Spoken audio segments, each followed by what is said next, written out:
నన్ను బలపర్చు క్రీస్తు యందు నేను సమస్తము చేయగలను.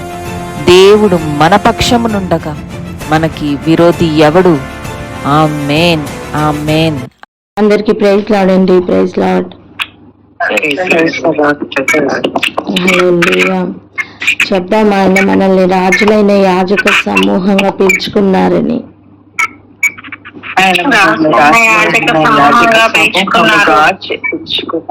హల్లెలూయా. రండి, ఒక వాక్య భాగం చదువుకొని ఈరోజు ప్రార్థనలోనికి వెళ్దాం. మార్కు సువార్త 15వ అధ్యాయం 20వ వచనం చదువుకుందాం. మార్కు సువార్త 15వ అధ్యాయం 20వ వచనం. మార్కు సువార్త 15వ అధ్యాయం 20వ వచనం. వారు ఆయనను అపహసించిన తరువాత ఆయన మీదనున్న ఊదా రంగు వస్త్రము తీసివేసి ఆయన బట్టలు ఆయనకు తొడిగించి ఆయనను సిలువ వేయుటకు తీసుకుని పోయిరి. చాలు. ఊదా రంగు వస్త్రము తీసివేసి మళ్ళీ ఆయన బట్టలు ఆయనకు వేశారట. అప్పుడు ఊదా రంగు వస్త్రం ఎప్పుడు వేశారు అది చూడ్డానికి మనం 16-17కు వెళ్దాం. ఆయన సైనికులు ఆయనకు పూర్తిగా అవమానం కలిగించడానికి సైనికులందరూ కలిసి ఒకరినొకరు పిలుచుకుంటూ సమకూర్చుకుంటూ సైనికులందరినీ పట్టుకుని ఒక దగ్గర చేరారు. వాళ్ళందరూ కూడా సమకూర్చుకున్న తర్వాతట మొట్టమొదటిగా వాళ్ళు చేసిన పని ఊదా రంగు వస్త్రం తొడిగించి, చూడండి 17వ వచనం, ముండ్ల కిరీటంను ఆయన తల మీద పెట్టి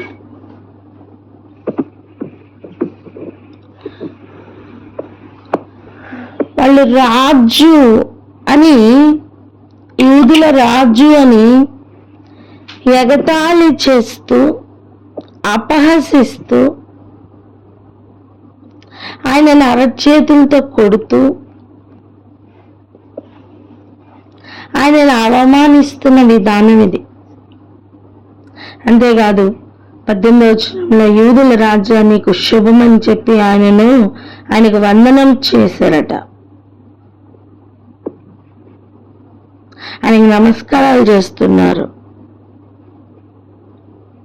ఇలా ఆయనను ఒక రాజుగా సన్మానించకుండా ఆయనను దూషిస్తూ అపహసిస్తూ నమస్కరిస్తూ ఇక్కడ చేస్తున్న ప్రతి యాక్ట్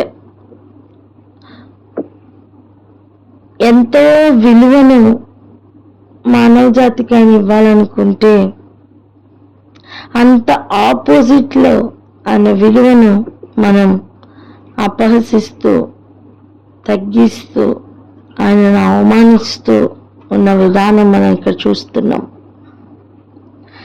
ఇక్కడ చూడండి,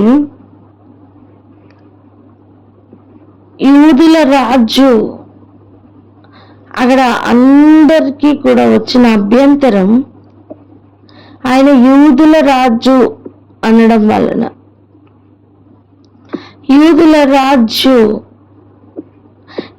ఆయన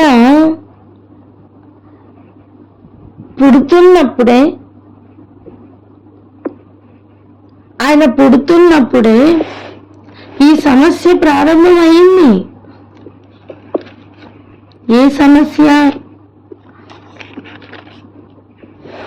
యూదుల రాజు అనే సమస్య. రండి వెళ్దాం, మత్తయి సువార్త 2వ అధ్యాయం మొదటి 2 వచనాలు ఒకసారి చదువుదాం. మత్తయి సువార్త 2వ అధ్యాయము మొదటి 2 వచనాలు. రాజైన హేరోదు దినములయందు యూదయా దేశపు బెత్లెహేములో యేసు పుట్టిన పిమ్మట ఇదిగో తూర్పు దేశపు జ్ఞానులు యెరూషలేమునకు వచ్చి, యూదుల రాజుగా పుట్టినవాడు ఎక్కడనున్నాడు? తూర్పు దిక్కున మేము ఆయన నక్షత్రము చూచి ఆయనను పూజింపవచ్చునని చెప్పిరి. హల్లెలూయా. జ్ఞానులు, ఈ తూర్పు దేశపు జ్ఞానులు యూదుల రాజు పుట్టాడన్న విషయం ఆకాశంలో నక్షత్రములను చూస్తూ ఆ నక్షత్రముల యొక్క స్టడీ చేయవారు గనుక వారు గ్రహించి యూదయ దేశానికే వచ్చేసారు. ఈ యూదుల రాజును కనుగొనడానికి మరింత దూరం ప్రయాణం చేశారు. ఆలోచిద్దాం ఒకసారి. తూర్పు దేశపు జ్ఞానులకు ధర్మశాస్త్రం ఉందా? లేదు. వాళ్ళకున్న సబ్జెక్ట్ లోనే, వాళ్ళకి ఉన్న అవకాశంలోనే,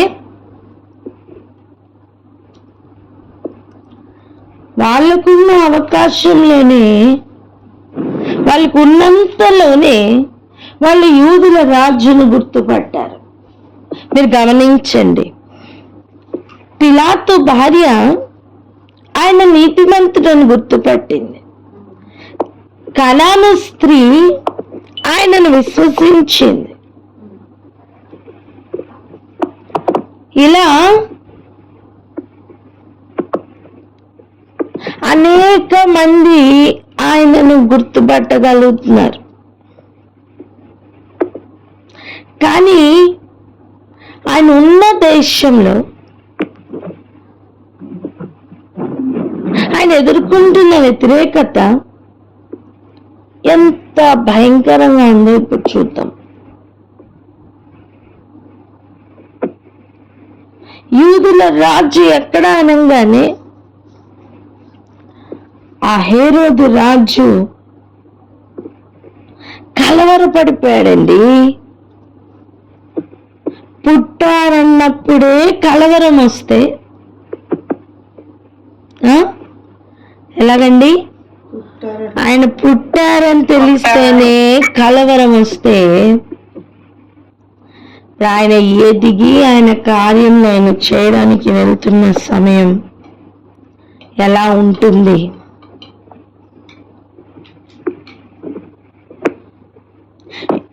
ఈ ప్రధాన యాజకుల్ని, ప్రజల్లో నుండి శాస్త్రుల్ని అందరినీ పిలిపించాడట. ఎవరు? హేరోదు రాజు. మళ్ళీ పిలిచి అడుగుతున్నాడు ఏమని, క్రీస్తు ఎక్కడ పుడతాడని. అప్పుడు వీళ్ళు చెప్పడం యూదయ బెత్లెహేంలోనే.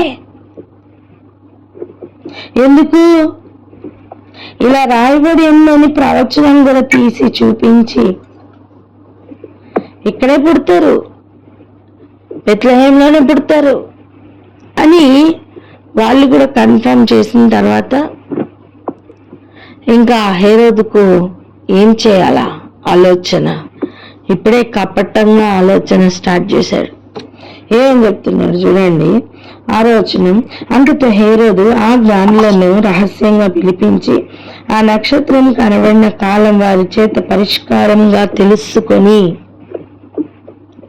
ప్రకృతిలో నుండి, నక్షత్రంలో నుండి కూడా ఆయనను గుర్తుపట్టగలం. ఓ మాట జ్ఞాపకం చేసుకోండి, సృష్టింపబడిన వస్తువులను గురించి ఆలోచించుట వలన దేవుని యొక్క దైవత్వము, ఆయన శక్తి, ఆయన అంటే అదృశ్య లక్షణాలు మనకి తేటపడతాయట. రోమపత్రిక 1వ అధ్యాయంలో మనం చదువుకున్నాం. అలాగైతే సృష్టిని చూసి ఒక్కొక్క దాన్ని గురించి ఆలోచిస్తున్నప్పుడు మన ఆలోచనను దేవుడు దానిని దాటి చూపిస్తారు. ఏమండి, యోబు తన జీవితంలో తను అన్ని కోల్పోయిన ఈ సమయం స్నేహితులు వచ్చారు, వారు ఆదరిస్తున్నారో తెలీదు, తిడుతున్నారో తెలీదు. అలాంటి పరిస్థితుల్లో తనకున్న ఆలోచనల మొత్తంలో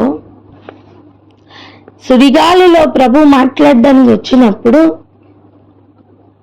ఏం చెప్పారు? ఇంచుమించు 2-3 అధ్యాయాలు 38 నుండి 30, 40, 39, 40, 41 వరకు ఏం మాట్లాడారండి? దేని గురించి మాట్లాడారు? సృష్టిని గురించి మాట్లాడారు, నక్షత్రాల గురించి మాట్లాడారు, గాలిని గురించి మాట్లాడారు, సముద్రముల గురించి మాట్లాడారు, పునాదుల గురించి మాట్లాడారు, నిప్పుకోడి, గుర్రము, ఎన్ని చెప్పాలో అన్ని జంతువుల గురించి, పక్షుల గురించి మాట్లాడారు. సృష్టి గురించి ఆయన మాట్లాడిన తర్వాత యోబుకు అర్థమైన విషయం ఒక్కటే, మేమెందుకు పనికిరామని, నీవే గొప్పవాడవని ఒప్పుకున్నాడండి యోబు. ఎంతగా ఒప్పుకున్నాడో తెలుసా? మానవుడిగా నేను ఆలోచన చెరుపుకుంటున్నానని ఒప్పుకున్నాడు. నా జ్ఞానం వ్యర్థమని ఒప్పుకున్నాడు. నీ జ్ఞానం అనంతమైనదని ఒప్పుకున్నాడు. ఒక మాట చదువుకుందాం. యోబు గ్రంథం 42వ అధ్యాయం చూడండి. అప్పుడు యోబు యెహోవాతో ఈలాగు ప్రత్యుత్తరం ఇచ్చెను, నీవు సమస్త క్రియలను చేయగలవనియు, అంటే ఆయన శక్తిని అర్థం చేసుకున్నాడు. ఆమేనని చెప్తాం. ఆయన సృష్టించిన వస్తువులను ఆలోచించటం వలన ఏం తెలుస్తుంది మనకి? ఆయన నిత్య శక్తి తెలుస్తుంది. ఇక్కడ యోబు ఏమంటున్నాడు? నీవు సమస్త క్రియలను చేయగలవు.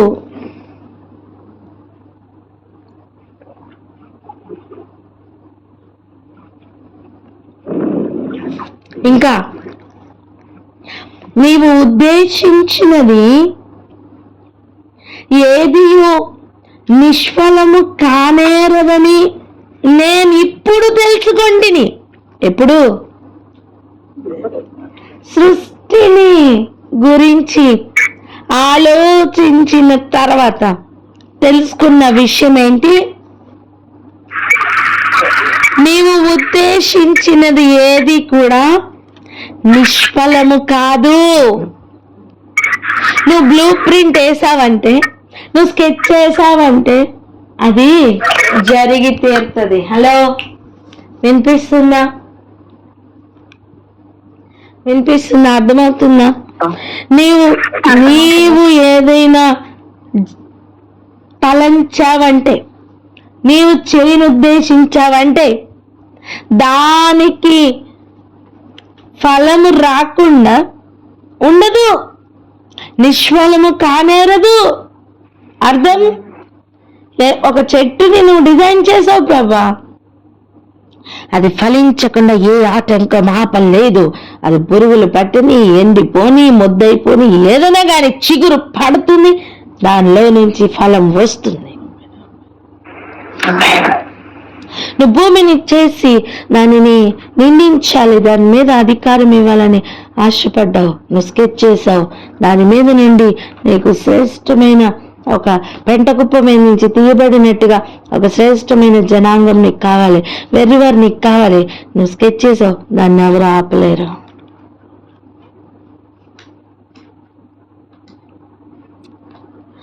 అక్కడి నుంచి ఒక సంఘం నీ కొరకు కావాలి, దాన్ని కూడా ఎవరు ఆపలేరు.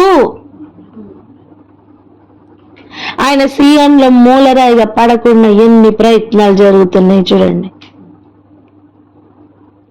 ఆపలేరండి, ఆపలేరు. అంగీకరింపబడిన వాడిని మొదటి నుంచి మట్టు పెట్టాలని సకల ప్రయత్నాలు జరిగాయి. హేబేలు అంగీకరింపబడ్డాడు కనుకనే హేబేలు చంపబడ్డాడు. ఎక్కడా ఆగలేదు. హేబేలుకు ప్రతిగా షేతు వచ్చేసాడు. ఎక్కడెక్కడ ఆయనని మట్టు పెట్టాలని ప్రయత్నం చేసిన దేవుడు వేరొక మార్గంలో నుంచి ఆ కార్యమును జరిగిస్తూనే ఉన్నారు. హల్లెలూయా. అలా ఆయన ఒక పని పూనుకుంటే దానిని ఎవరు ఆపలేరు. చెప్పండి ఆ మాట. ఆయన ఒక పని పూనుకుంటే ఎవరు ఆపలేరు. హల్లెలూయా. 3వ వచనం చూద్దాం. జ్ఞానం లేని మాటల చేత ఆలోచనను నిరర్ధకము చేయుడెవడు? అలాగున వివేచన లేని వాడనైన నేను ఏమీయూ ఎరుగక నా బుద్ధికి మించిన సంగతులను గురించి మాట్లాడి తిని. సృష్టిని గురించి నువ్వు ఆలోచించినప్పుడు నీకు అర్థమవుతుంది ఒక విషయం. నేను ఆలోచన చెరుపుకోవడం మాత్రమే నాకు వచ్చింది, కానీ నాకు వివేకం లేదని అర్థమైంది. నాకు బుద్ధికి మించిన సంగతుల గురించి, నాకు ఏం తెలియని వాటి గురించి ఏదో తెలిసినట్టుగా మాట్లాడానన్న విషయం నాకు అర్థమైంది అంటున్నారండి యోబు.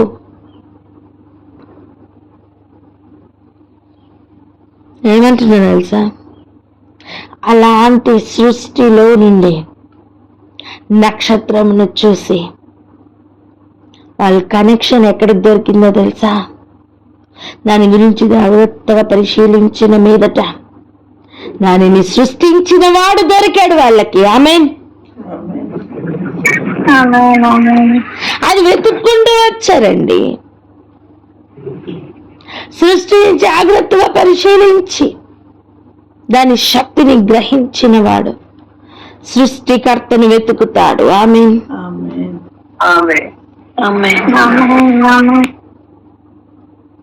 అమ్మా, నువ్వు ఆశ్రయించింది ఏదైనా నిన్ను ఎక్కడికి తీసుకుని వెళ్తుందో గ్రహించు. మనుషుల యొద్దకు తీసుకుని వెళ్తుందా? జాగ్రత్త నాన్న.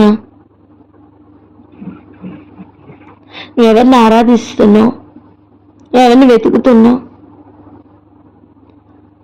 నువ్వెవరిని ఆశ్రయిస్తున్నావు? డబ్బునా? ఆరోగ్యనా? మనుషులనా? నీ పరపతినా? ఇవన్నీ నిన్ను సిగ్గుపరుస్తాయి. కానీ నువ్వు సృష్టికర్తను ఆశ్రయించు, అని వెతుకు, అని దొరుకుతారు. ఆమేనని చెప్తాం. సో ఆయన ఏదో ఒక పట్టణానికి రాజు కాదు, ఏదో ఒక చిన్న దేశానికి ప్రెసిడెంట్ కాదాయన. లోకరాజ్యంలన్నిటి మీద పోని ఒక పెద్ద అధిపతి కూడా కాదు. ఆయన సమస్తము మీద, సర్వ సృష్టి మీద అధికారి.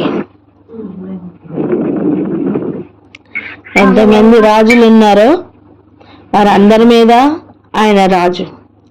ఎంతమంది అధిపతులు ఉన్నారో వారందరి మీద ఆయన అధిపతి. అలా నువ్వు ఏదేది ఉన్నది అనుకుంటు చూస్తున్నావు, అంతటి మీద అధికారం కలిగిన వాడు ఆయన. అలా నక్షత్రంలో చూసుకుంటూ వచ్చిన జ్ఞానులకు యేసయ్య కావాలి. అందుకే హేరోదు రాజు ఇంట్లోకి వెళ్ళారు. ఎందుకు వెళ్ళారండి హేరోదు రాజు ఇంటికి? రాజు రాజకుటుంబంలో పుడతాడనుకుని వెళ్ళారు. చెప్పండి ఆ స్టేట్మెంట్.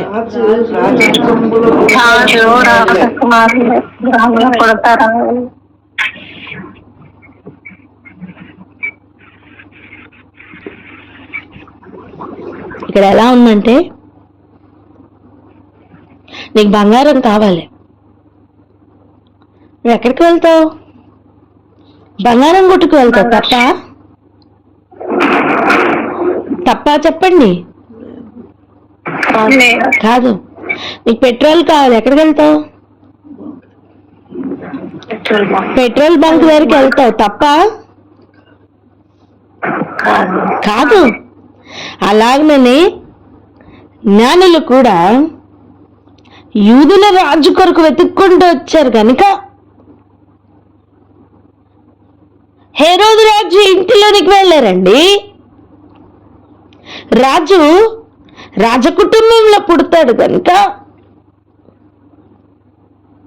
రాజుల యొద్దకు వెళ్ళి అడుగుతున్నారు, యూదుల రాజుగా పుట్టినాడు ఎక్కడా అని.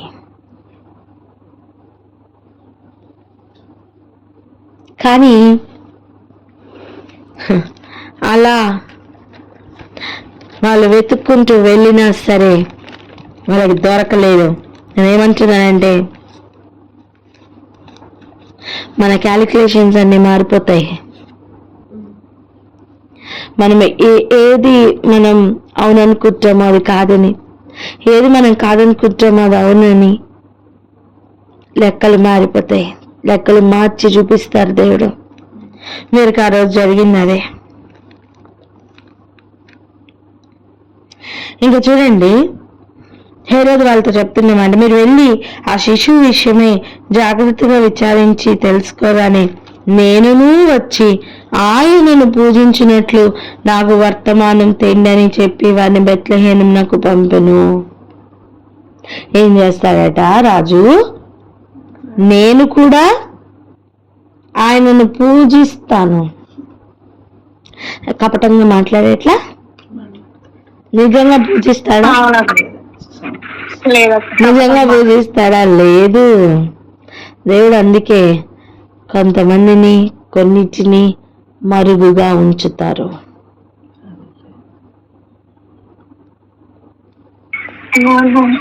ఆమేన్.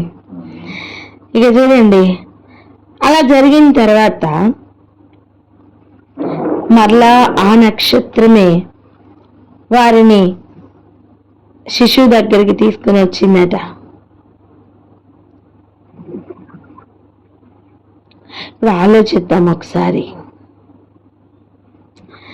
రాజును వెతుక్కుంటూ రాజకుటుంబానికి వెళ్ళినా ఆయన అక్కడ దొరకలా.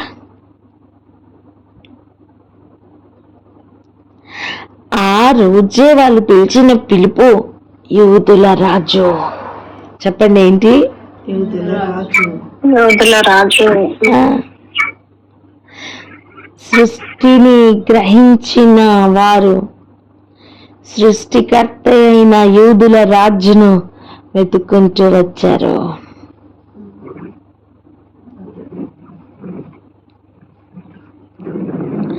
మరి ఆ రాజు లేకపోతే ఆ యూదుల రాజు విషయమై ఈ రాజు ఎంతగా కలవరపడ్డాడో, ఆ కలవరాన్ని ఎక్కడి దాకా ఎక్స్టెండ్ చేశాడో చూసారా? మీరు మళ్ళీ తిరిగి రాలేదు. అందుకే ఏం చేశాడు?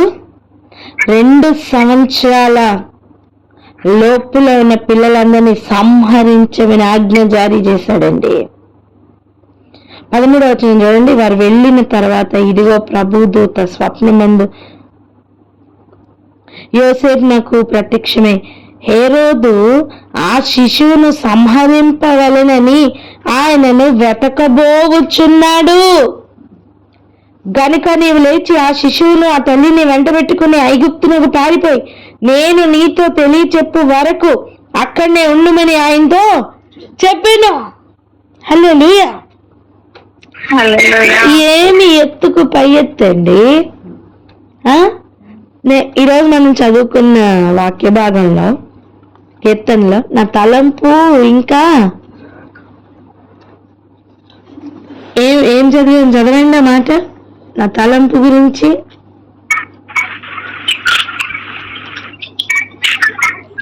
ఏం తెలుసుకున్నారంటే ఆయన చూడండి 2వ వచనం, నాకు తలంపు పుట్టక మునిపే నీవు నా మనస్సు గ్రహించి ఉన్నావు. సో ఆయనకు మరుగైనది ఏమైనా ఉందా? లేదు. గమనించండి, శిశువును హేరోదు చంపబోచున్నాడు గనుక నువ్వు ఆ శిశువుని తల్లిని పట్టుకొని ఇక్కడి నుంచి వెళ్ళిపో. ఎవరైనా కాపాడుతున్నారు దేవుడు? చెప్పాలి, శిశువుని తల్లిని అని. శిశువుని తల్లిని. హల్లెలూయా. దేవుడు శిశువుని తల్లిని కూడా విడిచిపెట్టలా, ఇద్దరిని కాపాడారు. ఇక్కడ మాత్రం హేరోదు ఒకటి గ్రహించాడు. ఆ మాట తెలుసుకోవడానికి వెళ్దాం రండి. 16వ వచనం. ఆ జ్ఞానులు తన్ను అపహసించిరని. ఏం చేశారని? అపహసించిరని హేరోదు గ్రహించి ఏం తెచ్చుకున్నాడండి? ఆగ్రహం తెచ్చుకొని, జ్ఞానుల వలన వివరముగా తెలుసుకున్న కాలంను బట్టి బెత్లెహేంలోని దాని సకల ప్రాంతముల్లోని 2 సంవత్సరములు మొదలుకొని తక్కువ వయసు కలిగిన మగపిల్లలందరినీ వధించెను. సో యూదుల రాజు అని తెలుసుకుంటే కలవరం పడుతుంది. మొట్టమొదటిగా ఏం చేయాలనిపిస్తుంది? చంపాలనిపిస్తుంది. విన్నారా? ఇప్పుడు చెప్పండి, ఇప్పుడు చెప్పండి. ఆయన శిరస్సు కదా, ఆయన శరీరం సంఘమే కదా. ఇప్పుడు ఆయన సంఘం శిశువుగా ఒక వ్యక్తి పుట్టాడు అనుకోండి, ఆ వ్యక్తికి అపురూపంగా పెంచుకుంటారా? అపురూపంగా పెంచనిస్తారా? పెరగనిస్తారా? లోకమైతే లేదు. హల్లెలూయా. ఇంకా చూడండి, యూదుల రాజు అని చెప్తానే కలవరం పుడుతుందండి. సంఘం అని గుర్తుపడితే కలవరం పడుతుంది.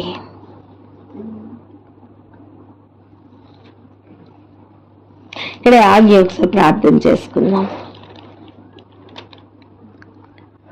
ప్రార్థన చేద్దాం. ఏమనంటే, యూదుల రాజును దేవుడు ఎలా తప్పించి శిశువును తల్లిని కాపాడుకుంటూ వచ్చారో, తగిన సమయం వచ్చిన తర్వాత ఆ యూదుల రాజును ఎలా నిలవబెట్టారో మనం చూస్తున్నాం. ఆయన ఒక స్కెచ్ వేస్తే దానిని ఎవ్వరు ఆపలేరు. దానిని బట్టి ఆయనకు కృతజ్ఞతాస్తుతులు చెల్లిస్తూ ప్రార్థన చేద్దాం. ఎవరైనా ప్రార్థన అందుకోండి.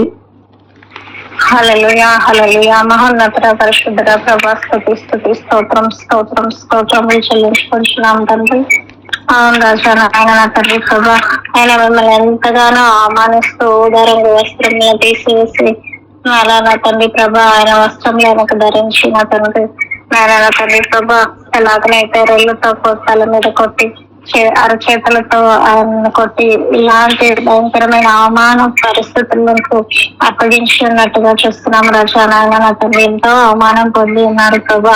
నేను మా కొరకు నా తండ్రి ప్రభా మీరు ఎంతో మౌనంగా వీటన్నిటిని భరించారు. సృష్టికర్త అయిన మిమ్మల్ని నా తండ్రి ప్రభా నాయన నా తండ్రి నాయన ఎంతగానో అవమానించి ఉన్నారు నా తండ్రి ప్రభా. మీకు వందనాలు చెల్లించుకుంటున్నాం, స్తోత్రములు. ఆయన నా తండ్రి ప్రభా, మీరు పుట్టినప్పుడే యూదుల రాజు గా పుట్టినవాడు ఎక్కడ అని జ్ఞానుల చేత ఆయన తెలుసుకున్నటువంటి హేరోదు తల్లిని శిశువుని చంపాలని అనుకున్నాడు. కానీ మీరు ఆ తల్లిని శిశువును కాపాడి ఉన్నారు. అలాగనే నా తండ్రి ప్రభా మీరు ఎవరిని ఎలా నిలబెట్టాలని మీరు ఆశపడుతున్నారు, అలాగన మీరు నిలబెట్టి ఆయన నింపుతున్నందుకు వందనాలు చెల్లించుకుంటున్నాం. ఆయన మీరు ఒక స్కెచ్ వేశారు అని అంటే నా తండ్రి ప్రభా అది జరగక మానదు నా తండ్రి ప్రభా. అక్కడ కాపాడిన దేవుడు, పుట్టినప్పుడు కాపాడిన దేవుడు నేను నా తండ్రి ప్రభా మీ సమయమందు నా తండ్రి ప్రభా యూదుల రాజుని మీరు నిలబెట్టి ఉన్నారు, మీరు సులువకు అప్పగొట్టి ఉన్నారు ప్రభా. మీరు వేసిన ఈ ప్రణాళికలకి కంప్లీట్ గా నేను నా తండ్రి ఎలాగన జరగాలో అలాగనే జరగనిచ్చారు. మీ నీతి యావత్తు నెరవేర్చున్నారు కనుక మీకు వందనాలు చెల్లించుకుంటున్నాం తండ్రి. మీకే స్తోత్రములు. ఆయన మీరు శిరస్సు అయి ఉంటుండగా ఆయన సంఘము ఆయన శరీరం అయి ఉంటుండగా లోకము కూడా నా తండ్రి ప్రభా ఆయన సంఘమును స్వీకరించును, సంఘ లోకంలో పెరగనివ్వడు కనుక నా తండ్రి ప్రభా ప్రతి బిడ్డ నా తండ్రి సమయమునకు తగిన రీతిగా మీరు వేసిన స్కెచ్ లోనికి ప్రతి ఒక్కరు ఎంటర్ సంఘముగా కంప్లీట్ గా సిద్ధపడడానికి సహాయం చేయమని స్నామంలో ప్రార్థించుకుంటూ ఉన్నాము తండ్రి. ఆమేన్. ఆమేన్. ఇక చూడండి లూకాసు వార్త 2వ అధ్యాయం, లూకాసు వార్త 2వ అధ్యాయం 15వ వచనం చూడండి. ఆ దూతలు తమ యొద్ద నుండి పరలోకమునకు వెళ్ళిన తర్వాత ఆ గొర్రెల కాపరులు జరిగిన ఈ కార్యమును ప్రభువు మనకు తెలియచేయించి ఉన్నాడు, మనం బెత్లెహేము వరకు వెళ్ళి చూతము రండని ఒకరితో ఒకడు చెప్పుకొని త్వరగా వెళ్ళి మరియును యోసేపును తొట్టిలో పండుకొని ఉన్న శిశువును చూచిరి. ఏ తొట్టే?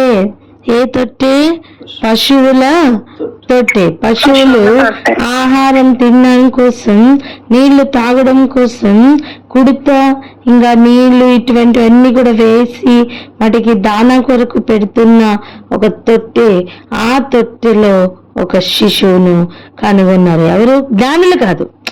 జ్ఞానులు ఈ టైం దాటాక వచ్చారు. ఇప్పుడు ఫస్ట్ చూసింది ఎవరు అంటే గొర్రెల కాపర్లు. గొర్రెల కాపర్లకి ఏమని చెప్పబడిందో మీరు ఎలా గుర్తుపడతారని చెప్పారో చూడ్డానికి వెళ్ళాలి మనం. రండి, అంతకంటే కొంచెం ముందు మాటలు చదువుదాం. చూడండి 10వ వచనం నుండి. అయితే ఆ దూత, నేను చదువుతున్నాను జాగ్రత్తగా వినండి. భయపడకుడి, ఇదిగో ప్రజలందరికీ కలుగుపోవు మహా సంతోషకరమైన సువర్తమానము నేను మీకు తెలియచేయుచున్నాను. ఏమి వర్తమానం?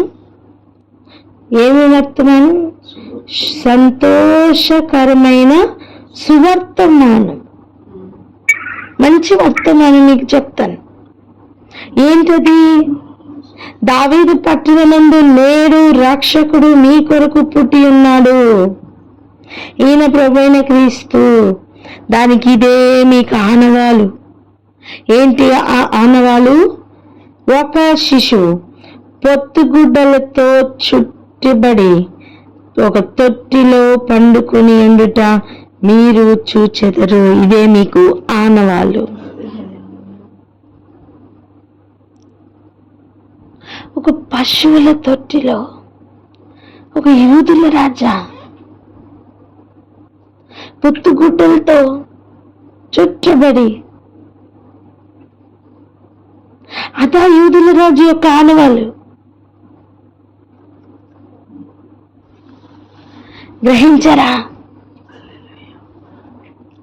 మానవుల క్యాలిక్యులేషన్స్ అన్ని తారుమారైపోయినాయండి.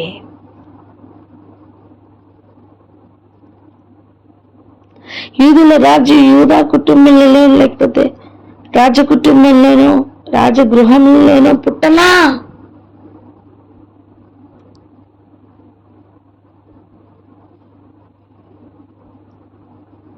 ఆయన ఎంత దీనుడుగా, ఎంత దాసులుగా అసలు ఎలా వచ్చారో చూడండి. అక్షరం చేత్తో పట్టుకున్న వాళ్ళు అక్షరం దగ్గర ఆగిపోయారే, కానీ గొర్రెల కాపర్లు అని చూడగలిగారు. వారు దూతల చేత బోధింపబడ్డారు. జ్ఞానులు చూడగలిగారు. జ్ఞానులు నక్షత్రం ద్వారా నడిపింపబడ్డారు. హల్లెలూయా. విషయం ఏంటంటే రాజవస్త్రం ఆయన అప్పుడు ధరించలేదు, ఇప్పుడు ధరించలేదు.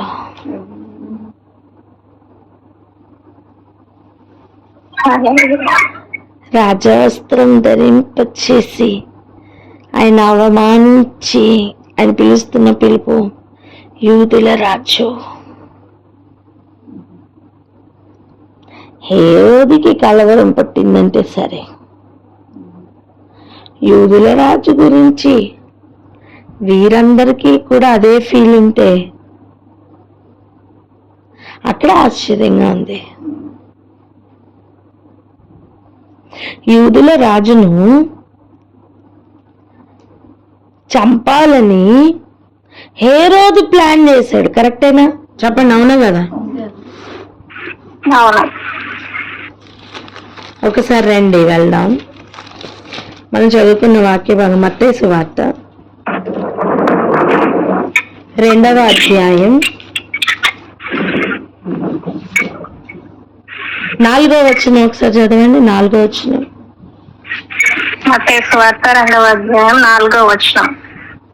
కాబట్టి రాజు ప్రధాన యాజకులను, ప్రజల్లో నుండి శాస్త్రులను అందరినీ సమకూర్చి క్రీస్తు ఎక్కడ పుట్టునని వారిని అడిగెను. చాలు. ఎవరెవరిని పిలిచాడు? ప్రధాన యాజకులను, ప్రజల్లో నుండి శాస్త్రులను అందరినీ సమకూర్చి సమకూర్చి సమకూర్చి, ఆ మాటను అండర్లైన్ చేయండి. సమకూర్చి చెప్పాలి, సమకూర్చి అని. ఎవరెవరిని సమకూర్చారు? ప్రధాన యాజకులను, శాస్త్రులను. ప్రధాన యాజకులను, శాస్త్రులను సమకూర్చారు.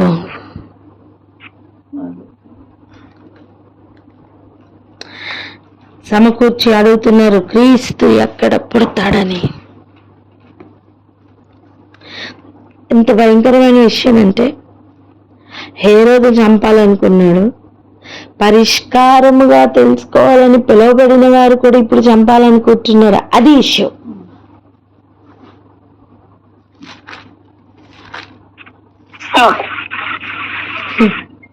గ్రహించారా? వీళ్ళ చేతిలో ధర్మశాస్త్రం ఉంది, ప్రవచనాలున్నాయి.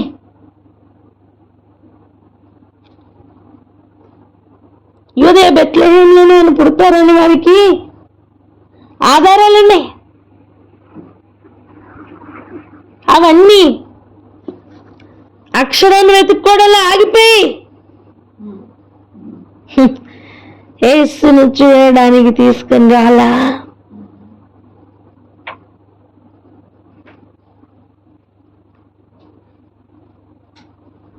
వారు యేసుని చూసినప్పటికీ కూడా గుర్తుపట్టలేదు.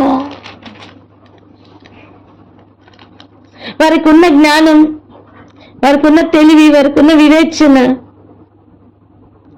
యేసుని చంపాలనుకున్న హేరోద్తో ఏం తక్కువ ఉందండి?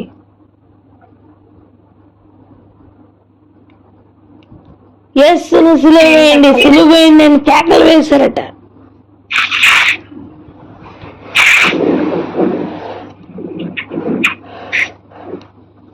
చంపమని కేకలు వేశారట.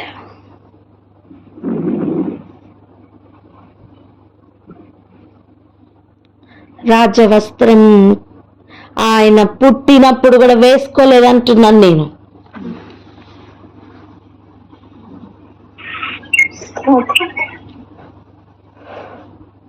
ఆయనని ఎవ్వరూ కూడా యూదుల రాజుగా పరిగణించలేదు. కాకుండా పోయారా?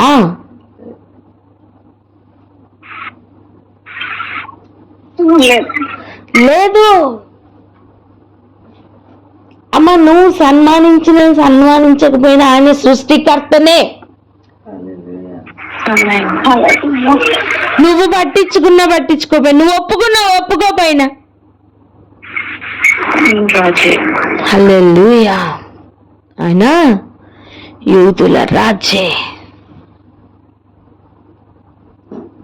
ఇక నువ్వు నీ క్యాలిక్యులేషన్లో వెతుక్కుంటూ ఇలా ఉండాలి కదా అంటే అలా ఉండరు.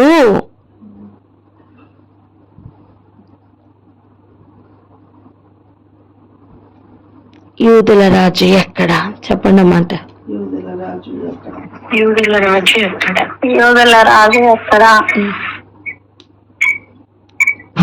యూదుల రాజును వెతుక్కుంటూ నిజంగా వెళ్తుంటే ఆ ప్రయాణం చాలా కష్టమైన ప్రయాణమే.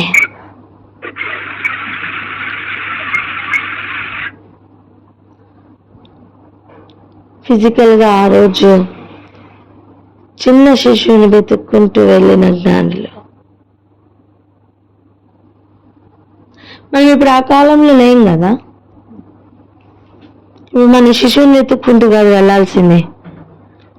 రెండవ మారు ఆయన రాబోతుండగా ఎదురు చూడాలి. ఈ రెండవసారి ఆయన రాజరికంతో రాబోతున్నారు. ఆమేన్. ఆయన సార్వభౌమ అధికారంతో ఆయన రాబోతున్నారు. మేఘాల మీద ఆయన రాబోతున్నారు. రాజవస్త్రముతో ఆయన రాబోతున్నారు. గుర్రము మీద రాబోతున్నారు. మనం ఏమేమి చూడాలనుకున్నామో అవన్నిటితోనూ ఆయన రాబోతున్నారు. ప్రధాన దూత శబ్దముతో ఆయన రాబోతున్నారు. బూర ధ్వనితో ఆయన రాబోతున్నారు. వేవేల దూతలతో ఆయన రాబోతున్నారు.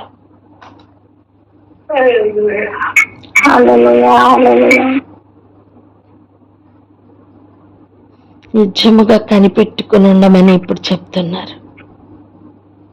అటువంటి ప్రభువును వారు అపహసించడానికి, వారు ఆయన నీచపరచడానికి ఊదా రంగు వస్త్రములు ధరింపచేశారు.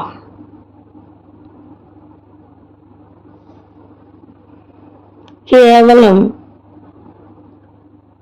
అపహాస్యం చేయడానికి తొడిగించి మళ్ళీ తీసేశారండి. తీసేసి ఆయన అవమానించిన తర్వాత ఆయన వేసుకున్న వస్త్రాలను మరలా వేసి పంపించారు. నేనేమంటున్నా తెలుసా? జాగ్రత్త పట్టుకోండి. యేసు ప్రభు మన పట్ల అలా చేయాలనుకోవట్లేదు. మన దోషములు పరిహరించి మనకి ఎవ్వరూ తీసుకోలేకుండా ప్రశస్త వస్త్రములు ఇవ్వాలని గొప్ప ప్రణాళికతో ఆయన ఉన్నారు.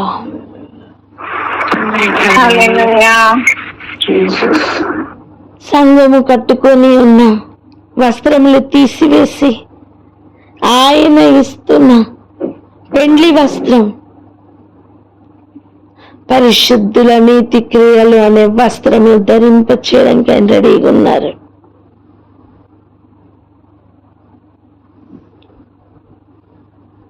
అటువంటి యేసయ్యను అవమానిస్తున్న లెవెల్ ఒక్కసారి చూడండి. ఊదా రంగు వస్త్రం వేసి అపహసించి పని అయిపోయిన తర్వాత తీసేసి